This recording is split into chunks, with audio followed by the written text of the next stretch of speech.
You're listening to Greater Good Radio Hawaii. Please visit us online at greatergoodradio.com. Today's guest is Duncan MacNaughton, founding partner and chairman of the MacNaughton Group. Duncan serves on several board of trustees, and in 2002, the Hawaii chapter of the National Association of Industrial and Office Properties presented him with the Kukulu Hale Lifetime Achievement Award. So, Duncan, are you able to share with us what your thought is on, giving back to the community? Because you said that it's really important. Do you think it's a responsibility of business owners to organize their business so that they're making an impact on the community, or do you think it's better for people to make their own individual contributions to nonprofit organizations? I'm going to tell you a little story about giving back to the community. There was a gentleman who was a very successful person in Hawaii named Herb Cornell, and Herb was a family friend, and I was about maybe 40 years old or so.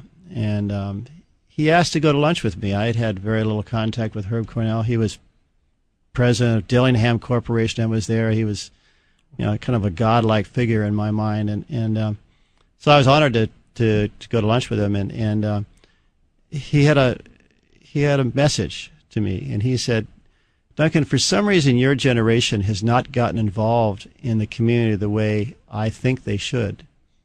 And in fact, the way that my generation, Herb Cornell generation, had gotten involved in the community. And I said, help me understand a little perspective on that. When did you get involved? And he said, well, in the corporate structure, the president of a big corporation would almost demand that his junior executives would get out in the community and become actively involved in community organizations in various ways.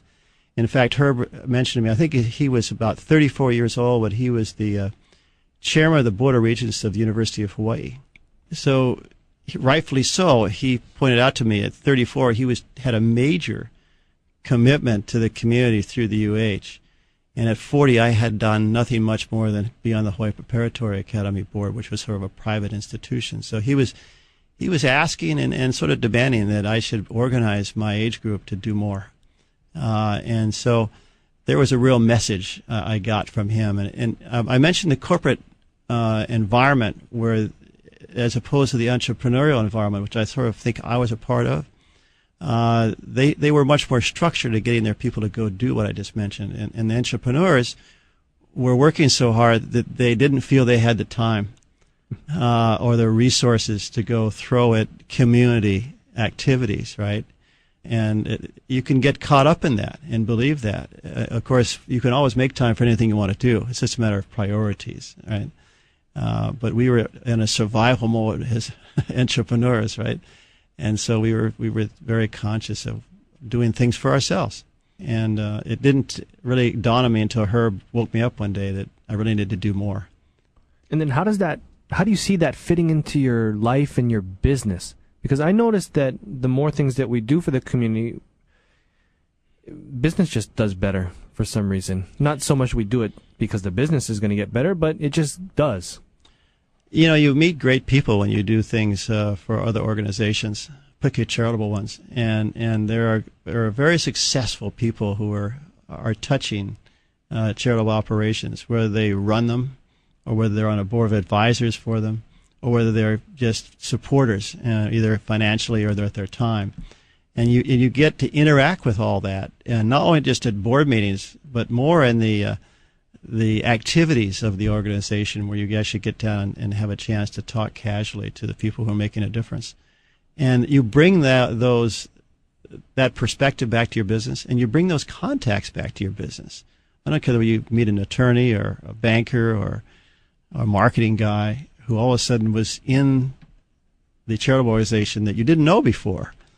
And now you're able to tap that resource in your business. So I think that's very symbiotic.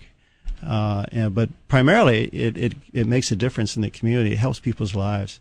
And that's a really, I think, a strong motivator for us to have, good family values at home, right? And you can go home and talk about that with your wife and your kids and say, this is what I did today. I'm not just out making money.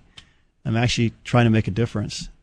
And then what advice could you give for listeners out there or viewers out there on how they can make their difference how they can make an impact in their own community and their business. Make the time in their lives to do some things that are for somebody else, right? And we all are busy, so it's all a matter of priorities and making certain that you wake up every morning and say, what is the priority today? What are my goals today? And make certain there's a contribution piece back to the community, which gives us so much. I mean, our businesses are not successful because we're geniuses. It's because the community is healthy. And to keep it healthy, people have to invest back in it. Thanks for joining us today on Greater Good Radio. For more information or a transcript of today's show, please visit us online at greatergoodradio.com. This is your host, Evan Leong and Carrie Leong, saying please join us next time for another episode of Greater Good Radio, Hawaii.